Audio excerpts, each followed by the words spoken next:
Oi, gente, eu sou Celina, da Catarina Mina, e estou aqui com a minha amiga Priscila, da Muda Meu Mundo. E a gente está invadindo o Pode Impactar da Somos Um para falar para vocês sobre empreendedorismo de impacto socioambiental. E aí, Celina, pode impactar? Pode.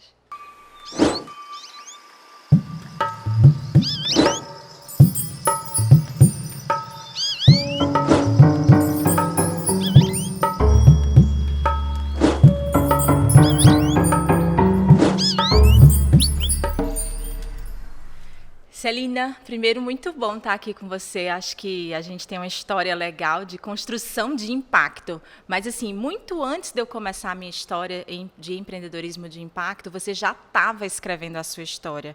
Então, eu acho que assim, é legal a gente saber como foi que tudo começou, porque a gente está falando de negócio de impacto faz pouco tempo, alguns anos, né? E você já tem sua marca há mais de 10 anos. Como foi que você teve essa ideia? Ai, Priscila, super bacana conversar sobre isso contigo, porque eu também sou tua fã nas metodologias, forma de organizar, de pensar impacto, e muito bom ouvir isso de ti. E como Ariana, eu vou te contar que eu comecei a trabalhar, assim, eu lembro que desde pequena, assim, 10 anos, 12 anos, eu pensava o que é que eu queria fazer. E quando eu entrei na faculdade de publicidade, que eu fiz comunicação social na UFC, eu pensava muito, a gente está criando, a gente pode criar, e a gente pode criar para todos os lados. E eu pensava muito, mas eu vou criar para onde? Eu vou criar por quê? Eu vou criar para quê? Né? E pensava também nessa vontade que às vezes a gente tem internamente, um pouco até idealista, né? De o que é que a gente pode fazer de bom para o mundo e entendendo como é que o design podia ser uma ferramenta para isso. Eu acho que intuitivamente eu sempre me questionei um pouco quando eu trabalhava em agência sobre aquela dedicação criativa quando a gente fazia um anúncio e o que é que aquele anúncio ia impactar no mundo. Então, você chegou a trabalhar em agência também antes de começar? Sim, não, a minha Olha que história legal. começa em agência de publicidade, conheci muita gente bacana, aprendi muito, com todo mundo. E nesse processo, foi também um processo tanto de descoberta, entender sobre criação, sobre comunicação, mas também de se questionando, mas eu estou aqui criando para essa empresa tal, o que é que essa empresa faz? Porque no final a gente sabe a importância da comunicação, né? E aí, durante esse movimento, eu fui pensando como é que eu podia estar criando e, de alguma forma, gerando algum tipo de impacto positivo para o mundo, né? E foi um pouco intuitivo. Começo a trabalhar com artesanato, por uma afinidade, por um encontro com pessoas, afetos, que você vai se descobrindo também e se apegando e conexões de vida. E aí eu acho que eu passo 5 anos nesse processo de uma criação que era muito, quase que um hobby, a Catarina Mina. 5 anos depois, em 2010, a gente abre o CNPJ, eu começo a trabalhar com artesãs de uma forma que passa a ser a minha única, meu foco mesmo, né, como trabalho. E aí, nesse processo, eu ainda passo 3 anos entendendo que não era sobre criar produtos artesanais, era sobre trabalhar com artesãs. Que aí, em 2014, a gente faz a grande virada na Catarina Mina, no entendimento que o que nos movia era principalmente trabalhar com artesãs, mais do que produtos artesanais, mas que no Que fim parece a legal. mesma coisa. Parece talvez, mas assim, quando um cliente entra no teu site e ele começa a olhar, ele vê que não é só um produto artesanal, que existe algo muito forte por trás. Eu acho que é isso que faz a pessoa chegar até lá e fazer uma compra, por exemplo. O projeto Uma Conversa Sincera, que a gente lança em 2015, que é sobre a transparência no mundo da moda. A gente convida o consumidor a pensar o que é que tem por trás de uma cadeia, um produto artesanal, mas ele é feito onde? Ele é feito por quem? Ninguém fazia isso, Celina. A gente foi a primeira marca a ter os custos abertos Olha e hoje a isso. gente está super à frente, no sentido das bolsas elas vêm assinadas pelas artesãs que fizeram. A gente tem o QR Code nas peças e você pode ver exatamente o rostinho daquela artesã que fez aquela peça. Isso é muito sobre o que a gente acredita na moda, que as cadeias precisam ser cada vez mais transparentes para a gente entender a a nossa compra, o que é que ela gera, o que é que ela impacta, de onde é que aquele produto vem. Isso não é só, a gente fala assim, não é só uma tendência do momento, isso é o que todas as empresas precisam prestar atenção a partir de agora, né? Quais são as suas cadeias, o que está por trás do seu produto? Esse produto chegou para mim, por que ele chegou para mim? Por que é esse preço? E esse tipo de questionamento que hoje a gente está começando a fazer, você já fazia há muito tempo atrás, e isso é muito legal. Foi, eu comecei a me questionar muito por um processo também de me conectar com as pessoas que estavam trabalhando, ver cadeias, a cadeia do sapato manual feito aqui no Ceará era muito forte e caiu muito em 5 anos, assim, acho que 2010 a 2015. Eu comecei a olhar para os polos produtivos e comecei a também ver a importância desse questionamento, sabe? Mas acho que é hora de falar um pouquinho de ti, né, Priscila, também? Não, mas eu acho que tem muito a ver o que a gente faz, né? Só que o meu trabalho é voltado para a comida, né? Então é a mesma coisa. O questionamento sempre foi: por que é tão caro no supermercado o alimento orgânico e por que o produtor vive numa situação de pobreza tão grande? E aí esse questionamento faz a gente entender que para esse produto sair da casa do produtor e chegar no consumidor final, ele passa por muitos elos e cadeias que encarecem esse produto, faz com que a gente tenha perda e todas essas coisas. Então, a motivação do trabalho sempre foi conectar diretamente esse produtor ao cliente final, ao consumidor, né, que quer comer um alimento orgânico, mas aumentando a renda do produtor, né? Não se trata, é legal isso, porque não se trata só de um negócio por negócio. Eu acho que eu nunca abriria uma empresa que, vou abrir essa empresa para simplesmente ganhar dinheiro. Não é só isso, né, que motiva a gente. Super. O Jackson Araújo às vezes fala, mas colocar um produto a mais no mundo, para quê? Para quê? Exatamente. Fornecer alface para o supermercado, qualquer pessoa pode fornecer. Então, o nosso trabalho é exatamente criar cadeias positivas, sustentáveis, para que no supermercado você também consiga se conectar com o pequeno produtor. O que acontece? Para a gente se conectar com o pequeno produtor hoje, a gente vai nas feiras, a gente compra nas cestas, mas hoje no Brasil, mais de 60% das pessoas consomem dentro dos supermercados. E esse é um espaço que o produtor não estava ainda, o pequeno produtor não estava, são os grandes, são os atravessadores. E o que a gente está fazendo é chegando para o supermercado dizendo: você pode ter sua cadeia de impacto, você pode ter sua cadeia sustentável, e trazendo esse produtor para comercializar diretamente com o supermercado. Então, à medida que a gente sabe que ele não consegue se comunicar e negociar, a gente entra nesse intermédio como uma conexão para exatamente facilitar essa conexão um com o outro, né? Mas nessa ideia de que é um espaço que todos precisam ocupar e que a gente pode fazer isso com impacto positivo. E eu acho que esse é o legal, a gente saber que pode se conectar com o produtor na feira, mas no supermercado também, e que ele não está sendo explorado pelo supermercado. Isso é muito legal. Que bacana. E tem uma coisa que eu me questiono, que eu queria te perguntar, há quanto tempo tu pensava na Muda Meu Mundo? Porque às vezes a gente olha, né, e parece muito fácil. Nossa, colocou no mundo, mas esse tempo de maturação da ideia, quanto tempo demorou? Como é que foi esse processo de pensar em tudo isso, né? Então, eu digo assim, que eu tenho a sorte de ter descoberto meu propósito de vida muito cedo. Eu sabia, não sei se eu te contei já isso, que desde 13, 14 anos eu sabia que eu queria mudar a vida das pessoas. Então, eu queria fazer as pessoas saírem da pobreza, sempre foi minha motivação. E aí, eu venho de uma família que todo mundo é médico e advogado, e eu escolhi fazer pedagogia e ciências políticas. Olha só, porque eu acreditava que esse era um caminho para a gente trabalhar realmente a pobreza. E, para mim, só tinha 2 caminhos. Ou era terceiro setor, ou era com coisas governamentais, porque a gente sempre foi ensinado de que as empresas elas não fazem esse tipo de coisa, né? E aí eu comecei essa jornada trabalhando no terceiro setor, muitos anos. Trabalhei em ONGs americanas e nessa jornada inteira eu me questionava muito sobre o tipo de impacto que a gente estava fazendo. Tipo, a gente investe milhões numa causa social, só que isso não, na prática, são poucos resultados eficientes, né? Você vê o Haiti antes do terremoto, o Haiti depois do terremoto e a pobreza continua. Por quê? Porque eu acho que enquanto a gente não traz essas pessoas para a produção, para gerar renda, né, para a economia de verdade, a gente sempre vai estar no assistencialismo, que é importante, né? Resolve a vida naquele momento, mas que ele precisa evoluir.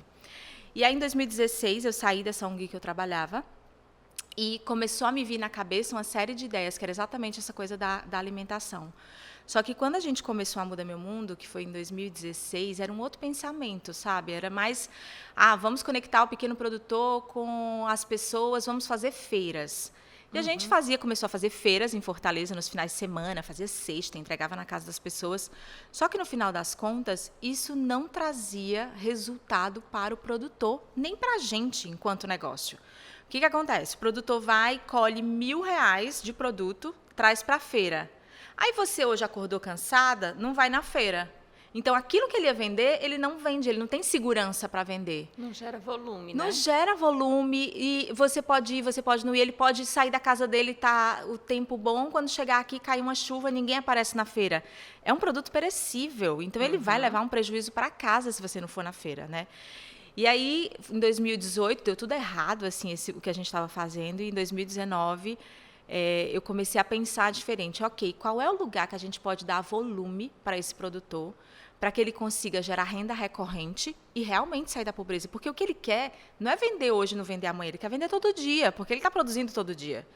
E aí foi quando a gente criou toda essa estratégia do varejo, né, de estar com esse produtor dentro do supermercado, porque o supermercado faz uma compra e ele combina com o produtor. São meses organizando essa produção para atender o supermercado.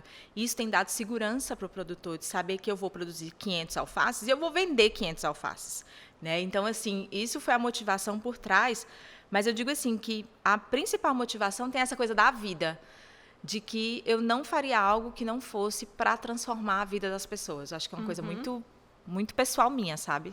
Legal. Celina, uma coisa que você estava contando da sua história, e eu acho que é legal, né? Mais de 10 anos, quais os principais desafios que você enfrentou nesse processo? Porque em 10 anos o mundo mudou total. Né?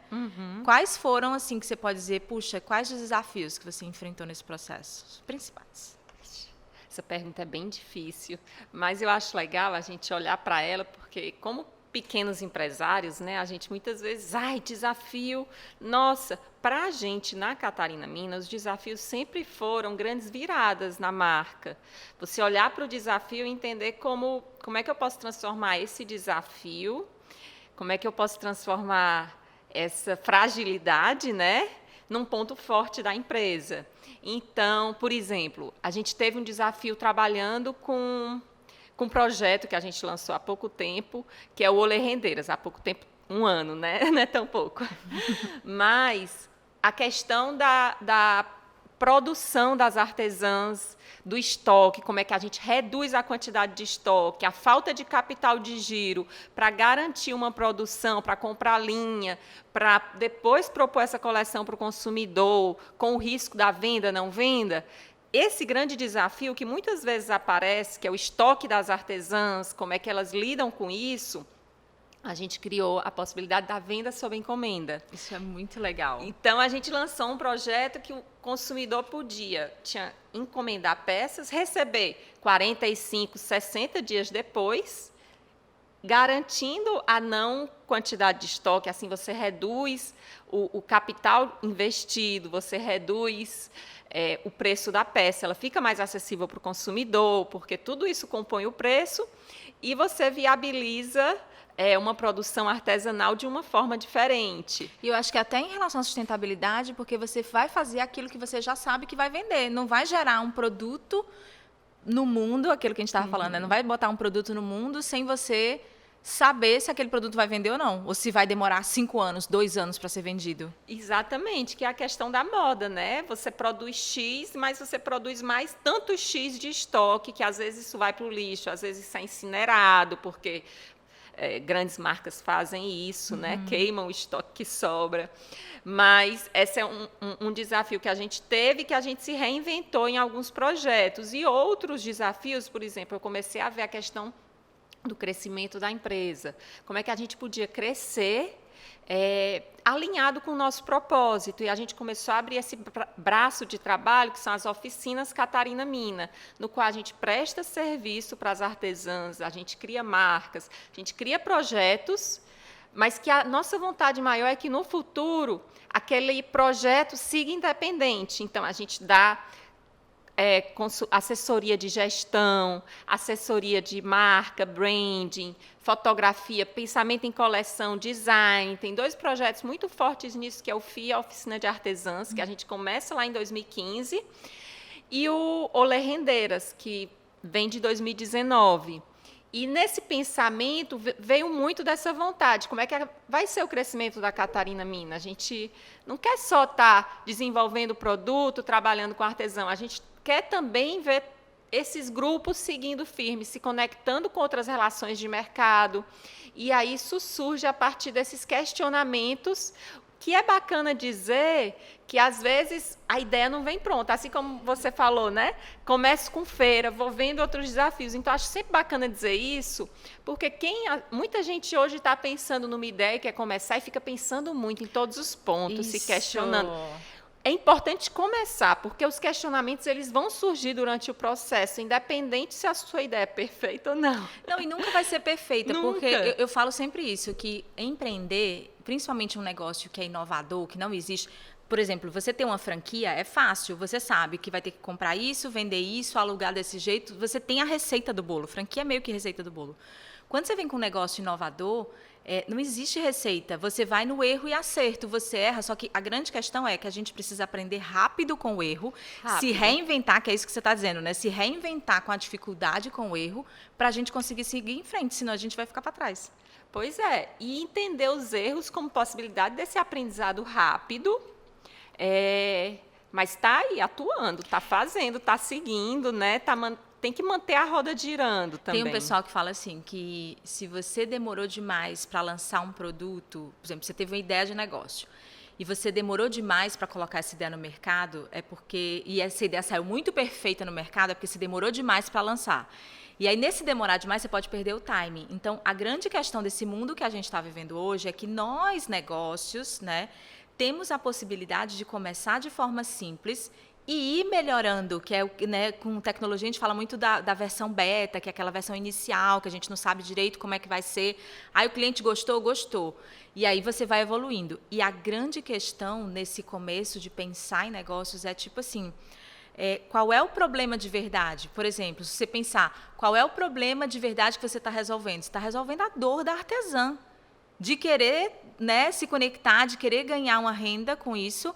Então, a forma como você vai fazer o negócio, ele tem que ser direcionado à dor. Não é a ideia do negócio que é sucesso. Sucesso é você resolver a dor do seu cliente. Esse é o maior desafio. E aí, Celina, vocês estão nesse processo agora muito forte de internacionalização, que é incrível. Estou super feliz que vocês estão chegando nesse... Já chegaram, né? Na verdade, você já internacionalizou e já vende em vários lugares. Mas como é que está esse processo, principalmente agora, em tempos de pandemia? Como é que está sendo esse processo de levar a marca para fora, cada vez mais? A gente começou a internacionalização da marca em 2019, 2018, que eu já ia viajando e aprendendo muito sobre o mercado, entendendo como é que... Foi um aprendizado muito no fazer, muita coisa no presencial, em estudando o mercado, entendendo como é que funcionava, descobrindo aos poucos. Mas foi muito bom ter começado lá atrás, assim, em 2018, porque agora, de fato, com a questão da crise na moda, principalmente no mercado nacional, algumas vendas internacionais têm sido uma aposta e tem mantido o sustento da marca, uma empresa que depende, sim, desse volume de vendas. Sim. E a gente está com essa perspectiva de abrir um e-commerce em Miami com distribuição direto de Miami para o mundo todo. Uau, arrasou! Super! A gente lançou também o Instagram Catarina Mina Global agora. Uau! Então, estamos administrando 2 Instagrams, tem o internacional e o nacional. E é super legal, assim, é um novo mercado, com os desafios dos novos mercados. Mas você sente que o mercado internacional, ele recebe bem essa coisa mais artesanal que a gente está levando? Recebe. Tem desafios paralelos aos do mercado nacional. O mercado internacional ainda precisa, sim, aprender muito sobre sustentabilidade. Eu falo hoje que a sustentabilidade, marcas estão muito no papel, primeiro, de ensinar. Depois, esse mercado vai se estabilizar e vai estar consumindo sustentável, eu acho, daqui a 5, 10 anos, 5 se a gente for otimista. Mas, atualmente, a gente tem só 10 se a gente for otimista, eu acho que é 10% do mercado que consome e pensa sobre sustentabilidade na moda. Tem muito um desafio de preço, um desafio no mercado de luxo que já é muito forte. Toda a questão do preço, a questão da cadeia, né, de onde você está produzindo, porque às vezes a pessoa da moda vai produzir num país que é um país que tem um tipo de política de trabalho que é diferente, né? Então, é todo o impacto realmente que causa. Mas, assim, é muito legal ver que você está conseguindo chegar tão longe, né? E internacionalizar uma marca tão incrível e que traz tanto impacto. Eu acho, eu gosto de ser otimista, que em 5 anos as marcas vão precisar de verdade, não só marcas, empresas, todo mundo. Se a gente não tiver algum tipo de responsabilidade socioambiental de verdade, não greenwashing, não essa coisa do, né, eu faço, mas na verdade eu não faço. Se as marcas não começarem a se posicionar, o cliente vai começar a deixar de consumir dessas marcas, né? A gente vê muitas marcas já iniciando, grandes marcas iniciando novas metas, mas você vê como é demorado também você conseguir mudar antigos hábitos de consumo. A questão do plástico, a questão do algodão, por exemplo. O algodão já podia ser um algodão reciclado, não é? Né? Como é que você muda isso? A questão do preço. E tudo isso é, sim, uma política de alguma forma, educação do consumidor, de como é que a gente está informando. E essa informação, ela começa em movimentos, começa com pequenas marcas. O Fashion Revolution, por exemplo, é um movimento super bacana, que ele começa a partir de um acidente lá em Bangladesh, num prédio que costurava para... Uma grande marca. Grandes marcas, assim. Várias costureiras, e tem um acidente lá e 1.000 pessoas morrem num acidente costurando para grandes marcas. E isso gera um movimento no mundo de a gente precisa se questionar quais são as condições de trabalho das pessoas que fazem nossas roupas. Quem é que faz suas roupas? E eu ainda digo assim, e que faz nossa comida, porque quando você vai no supermercado e você compra um alface, sei lá, por R$2, R$2,80, você não se pergunta o quanto o produtor que produziu aquele alface ganhou. Porque muitas vezes esse produtor está ganhando 15 centavos, 30 centavos, enquanto está uma série de pessoas ganhando ali no meio, e que não é o supermercado também, porque a gente diz assim, que o supermercado ganha muito. Não é. Existe uma cadeia aqui no meio que está tirando e a gente não se questiona. Eu acho que a moda, com esse movimento Fashion Revolution, a gente começou a dizer, isso aqui está acontecendo, isso aqui não vou consumir dessa marca, e a gente se questiona. Com a comida, ainda é um processo bem complicado, porque a gente ainda não começou a se questionar. Quem está fazendo a minha comida? De onde está vindo? Em alguns países a gente já vê isso mais eficiente, né? Na Itália é muito eficiente essa coisa de quem produziu a minha comida, na Europa como um todo. Mas aqui a gente não se questiona. Então, a gente acaba fazendo com que, se eu compro toda a vida naquele lugar e está ok para mim, esse produtor vai continuar em situação de pobreza porque eu não me questiono de onde está vindo a minha comida. É a mesma coisa. É difícil. Eu vi aquele filme Seaconspiracy, que você fica desesperado. Nossa, em várias partes da cadeia, assim, das diferentes tipos de cadeia, tem ali coisas que estão fazendo mal para o meio ambiente ou para pessoas, né? Eu acho que a pesca de camarão na Malásia, né? É desesperador o que você olha. E quando você compra o camarão, você não se questiona sobre isso. Exato. Então, é muito similar ao que a gente trabalha também na Catarina Mina. E é urgente que a gente comece a pensar sobre isso, porque consumir é cada vez mais um ato político, né? Isso. O capitalismo, ele funciona nessa troca financeira. E quando você troca dinheiro por produto, você está movimentando tipos de vida, tipos de modos de pensar, você está fortalecendo cadeias ou não.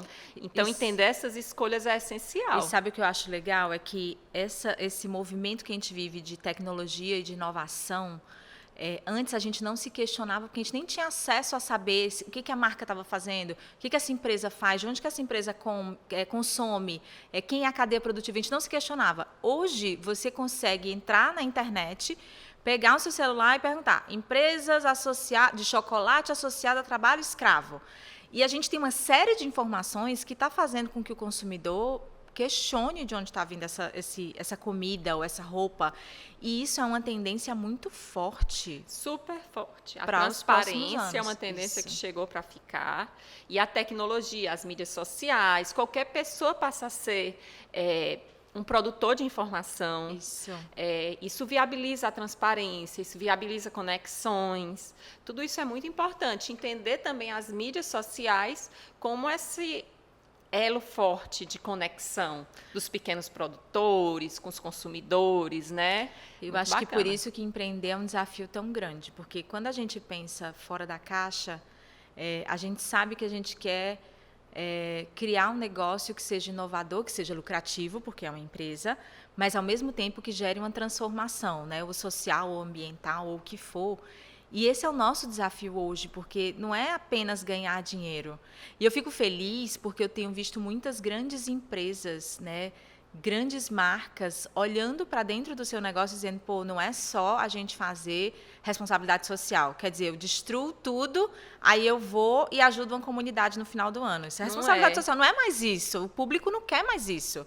O pessoal está querendo agora uma coisa de verdade que acontece dentro do coração da empresa, que é o que a gente fala do capitalismo consciente, né? Essas lideranças conscientes, não é um movimento, não é a ideia do capitalismo que se tornou consciente, somos nós que nos tornamos conscientes e a partir dessa nossa consciência a gente está transformando a nossa forma de se relacionar, essa forma que a gente se relaciona com o dinheiro.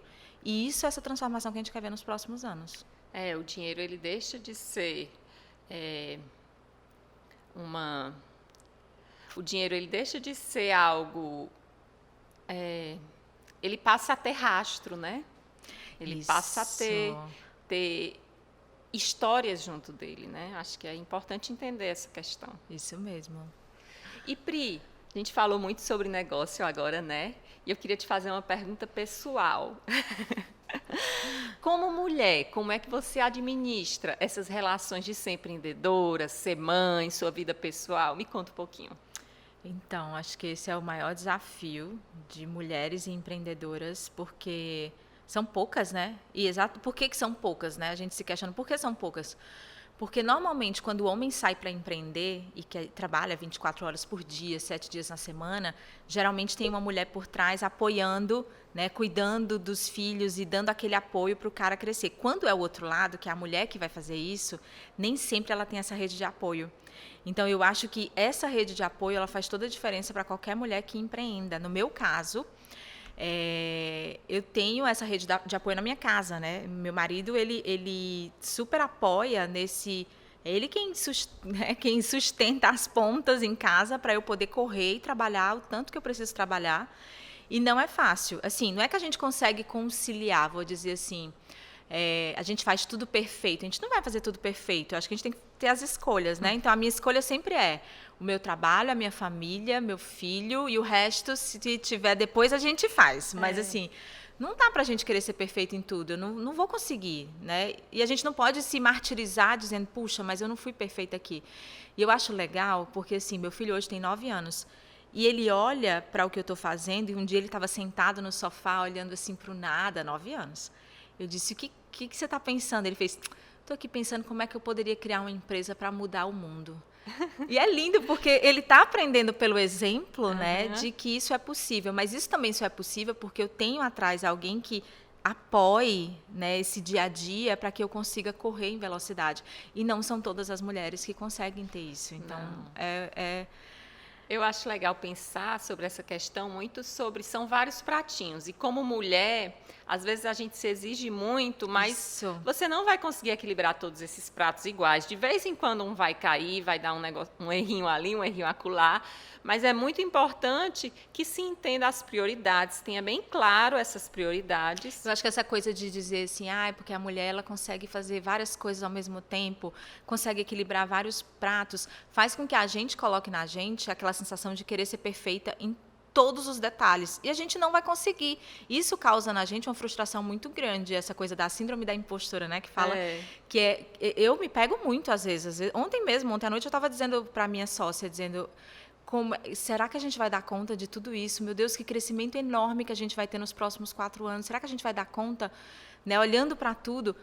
Por quê? Porque eu acho que a gente se cobra demais, e isso é uma coisa da mulher, e a gente precisa parar e entender que a gente não vai ser perfeita em tudo. E ok, não tem problema. Agora vamos fazer o nosso melhor naquilo que a gente consegue. Não é que a gente consegue fazer várias coisas ao mesmo tempo. A sociedade demanda que a mulher faça várias coisas ao mesmo tempo e entende quando o homem não faz, né, de alguma forma. Isso. Então a gente precisa. Mas essa não é uma habilidade inata nossa, assim. É uma habilidade que a gente desenvolve a partir de cobranças e que, de alguma forma, pesa, né?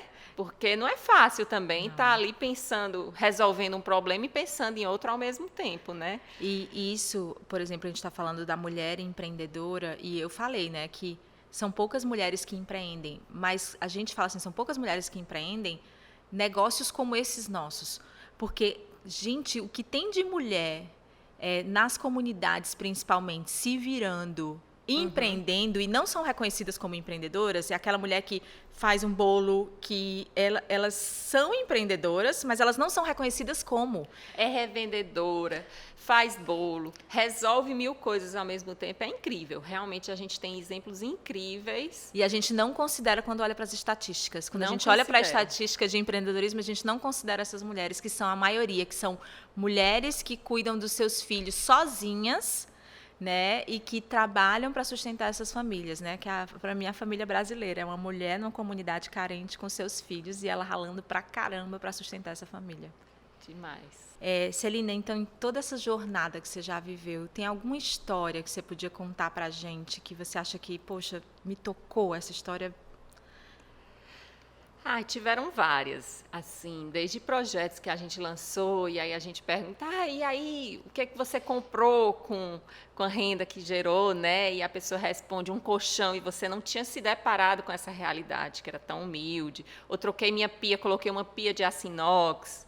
Mas teve uma que foi bastante relevante para mim, pessoalmente, que foi uma artesã que vivia numa situação de violência doméstica. Eu não tinha tanto acesso aos detalhes dessa questão e que, quando ela começa a trabalhar com a gente, ela pôde sair de casa, ela teve coragem de sair de casa, foi com os filhos para outro lugar, conseguiu bancar as próprias despesas.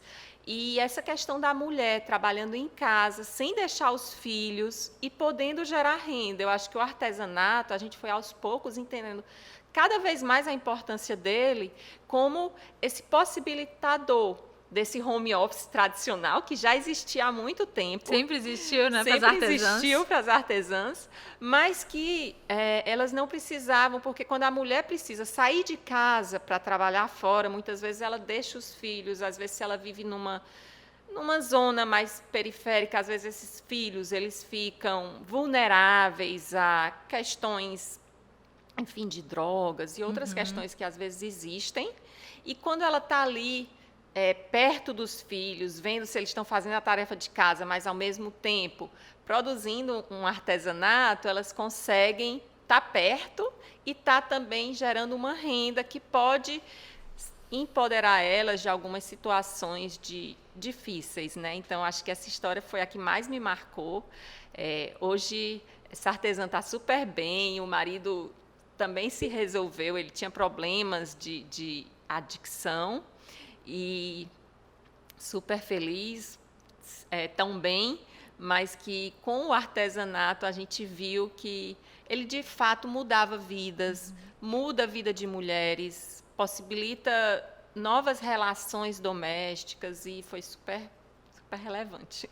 É legal porque nessa jornada que a gente está, que é uma jornada de negócio, mas é uma jornada de transformação, a gente vê exatamente isso. Eu tenho o exemplo de alguns produtores, tem vários. Tem um que já era um senhor, né? A maioria dos produtores são acima de 50 anos hoje. E esse produtor dizia para a gente, quando a gente começou a comercializar com ele, ele falava que ele era produtor já há mais de 20 anos, vivia da agricultura, mas ele nunca tinha conseguido. O sonho dele era comprar um carro. Não, o sonho dele era comprar uma moto. Ele tinha o sonho de comprar uma moto. E aí, a partir do momento que a gente começou a comercializar com ele, ele não comprou a moto, ele conseguiu comprar um carro. E isso ele contava com os olhos cheios de lágrimas. Imagina uma pessoa que vive da agricultura, né, há 20 anos já produzindo, comercializando, tinha o sonho de comprar uma moto, até para colocar a comida, né, dentro daquelas caixas e levar na moto para distribuir, e ele conseguir comprar um carro. Então, assim, é muito legal essa transformação. E agora, na pandemia, a gente teve um exemplo muito legal, porque os agricultores familiares, de uma forma geral, no Brasil, eles perderam a fonte de renda deles, que normalmente são as feiras e os programas de compra pública, né, do governo, e tudo parou. Então, como foi que essas pessoas se mantiveram, né? E aí, esses produtores da nossa rede, eu lembro bem que a gente foi fazer uma visita a uma família e a mãe de 2 meninos que são agricultores, ela olhou e fez assim, olha, queria agradecer muito vocês. E ela falava isso com os olhos cheios de lágrimas, né? Não vou nem falar muito que eu vou dar vontade de chorar. Mas resumindo, para a gente não chorar, ela falava assim que nesse período de pandemia nós éramos os únicos que tínhamos continuado com esse trabalho com os produtores e que por causa disso eles não estavam passando fome, né? Porque assim, não é só a comida que ele produz, tem uma série de outras coisas que ele precisa comprar que ele não produz também, né? Então, assim, eu acho que é mais... eu fico feliz da gente poder criar negócios que são inovadores, negócios que são rentáveis, mas negócios que também conseguem gerar essa transformação tão pessoal, né? Tão assim, puxa, é uma coisa tão simples como comprar uma moto, né? E a pessoa conseguir fazer isso. Acho que isso é transformar. Super. Então, Celina, você é uma pessoa que inspira demais a gente. E, assim, conta pra gente, né? Conta pra mim. O que você está lendo? O que você está... nos horários livres que você está assistindo? Como é que tá? Que dica de livro você tem pra gente? Ai, Pri, vou te contar 2 livros que me marcaram muito, que são mais da área da filosofia. Eu gosto muito de pensar que, às vezes, lugares que a gente não imagina que vão inspirar tanto, eles inspiram a gente. Atualmente, eu tenho lido muito sobre gestão, livros mais me ajudando nessa questão da gestão. Mas, assim, eu te citaria a Hannah Arendt. Adoro. A condição humana dela, assim, adoro. mudou super a forma de ver, entender até o que a gente faz. Também o Zizek. O olhar dele sobre o capitalismo, para mim, é importante. O Rancière, ele tem um livro que é sobre a partilha do sensível. Me ajuda muito a entender. É super pequenininho. Ele tem vários livros. Tem o Desentendimento, a partilha do sensível. Especialmente o Desentendimento é um livro já mais difícil, é fininho, mas ele fala sobre o que é atuar politicamente, o que é o desentendimento, até para a gente entender o que é o entendimento, o que é comunicar. Às vezes a gente acha que comunicar é só falar, não, a gente tem que falar, a gente tem que ser ouvido, estar junto com o outro no vocabulário do outro. Então, tem uma parte dessa partilha do sensível que fala um pouquinho sobre 2 mundos, quando se conectam, se transformam. Isso é comunicar. Não é um mundo aqui, outro ali, é como é que 2 pessoas passam a fazer parte do mesmo mundo. Que legal. E, para mim, isso é super importante, até entender como é que a gente vive em coletivo. A gente pensa que é só estar aqui, não é. Atualmente, até quando a gente vê, né, duas torcidas sem conseguir se comunicar, aquilo ali são 2 mundos paralelos. Então, essas pessoas me ajudam muito a olhar para o mundo, como é que você entende. Mas, atualmente, eu tenho tá focada nesse desafio que é gestão. Mas eu queria ouvir de ti também, o que é que te inspira, quais os livros que te guiam. Então, ultimamente eu estou lendo um livro muito legal, que foi inclusive dica do Bill Gates para 2021, que é Como os Generalistas Vencem no Mundo de Especialistas. Que eu olho muito para a educação do meu filho, né?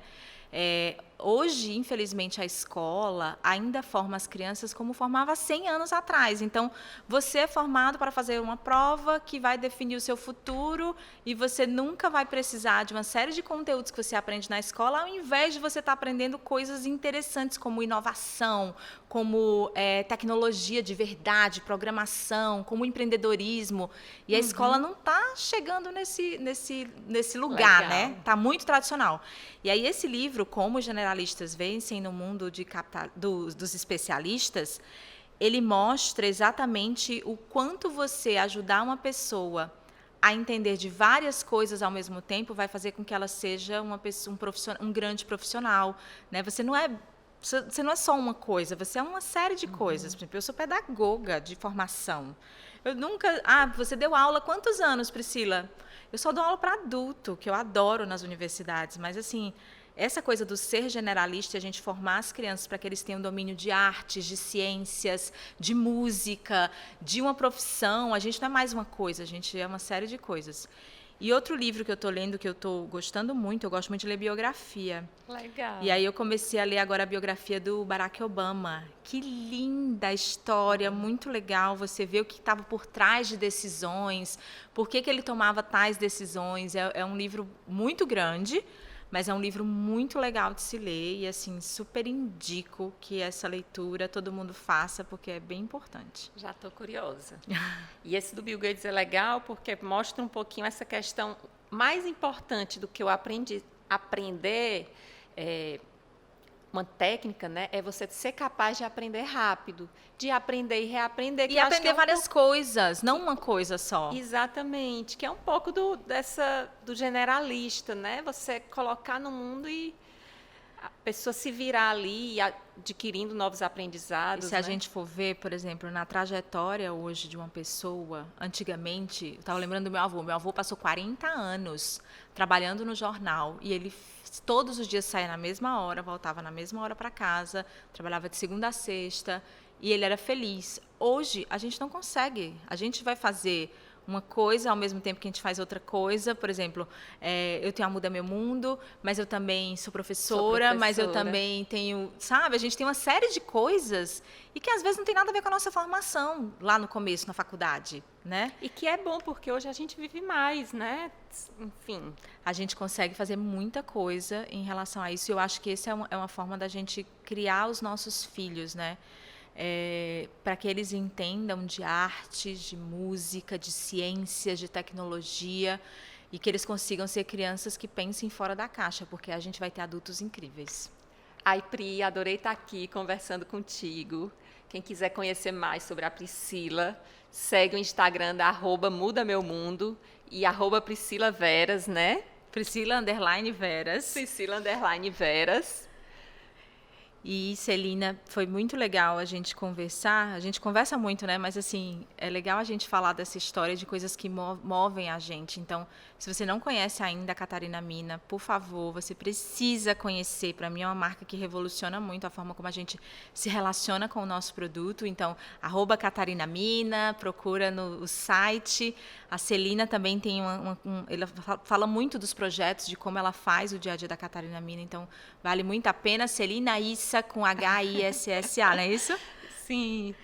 E a gente agradece demais ao Somos Um o convite. Muito obrigada. Pode impactar. Somos a Tiziana, que está por trás de toda a idealização desse projeto. Muito massa. A gente não se envergonhem de nos chamar novamente, porque nós estamos super disponíveis para vir. Faltou muito assunto para falar aqui. Tem uma lista enorme de coisas que a gente queria ter conversado. E se vocês quiserem mandar mensagem também para o Instagram da Somos Um, perguntando outros temas, outras coisas que vocês queiram ouvir, a gente está aqui para trocar, porque a gente acredita nessa troca, né, Pri? E a gente acredita que mudar o mundo é possível quando a gente se une para o bem. Somos um, né? Somos um.